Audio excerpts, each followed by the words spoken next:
Welcome back to Empowering Women. I'm Suzanne Roth, and our special guest today is Terry Real.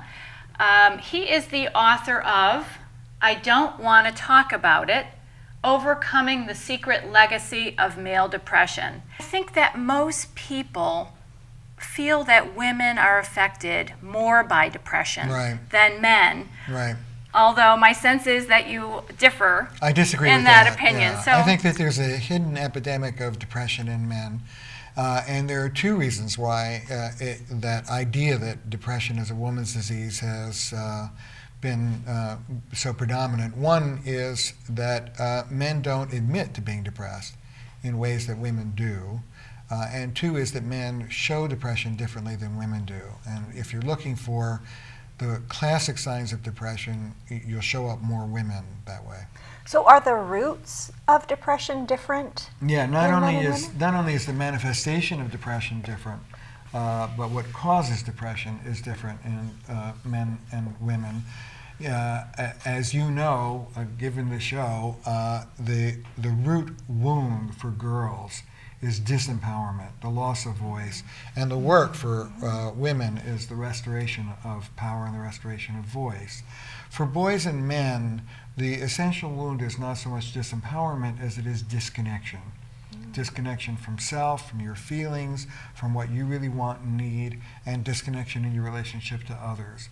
And so the restoration of health for boys and men is the restoration of connection. They're two different things. Right. Tell me about the economy and how that affects men and issues of depression. Well, men are much more likely than women to base their sense of self-worth and self-esteem on being a good breadwinner. It's really part of the male role in a big way.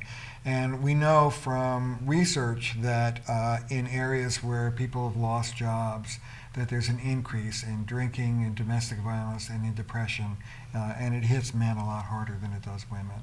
So I think that men are particularly prone to depression in these economic times. So Terry, what are some of the signs that we as women can look for in our men? Well, I think you can look for, there are many men who do express depression in the classic way. They feel depressed, they have trouble eating or sleeping, they can be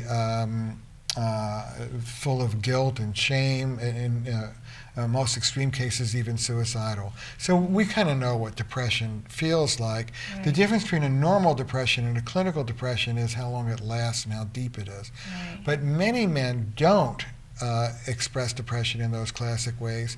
What you see is less the depression than the things the man is doing to get out of it. So you see increased dominance and irritability, like domestic violence. Right. You see increased self-medication, and you see increased withdrawal. That's the triad that I look for in what I call hidden or covert depression. Self-medication, dominance and violence, and withdrawal. If you are a woman and your guy is taking a radical shift in one of these three things, the odds are good that he may be depressed. And as a woman, what can you do? Because when a man withdraws, I think women have a tendency to go in and try to, draw him back out. And, and it just seems to build a wall. Well, but it's a funny thing because women will do that, but if they have a feeling that their guy is struggling with depression, there's also an impulse to not confront the issue and to protect his fragile male ego. So my message to women is deal with it.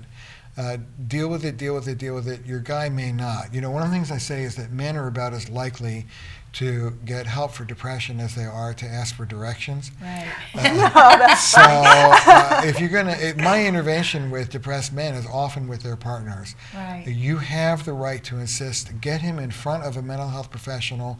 If he won't see an individual, then get him in front of a couples therapist, but get him in front of somebody and say, I think this guy is depressed and here's why.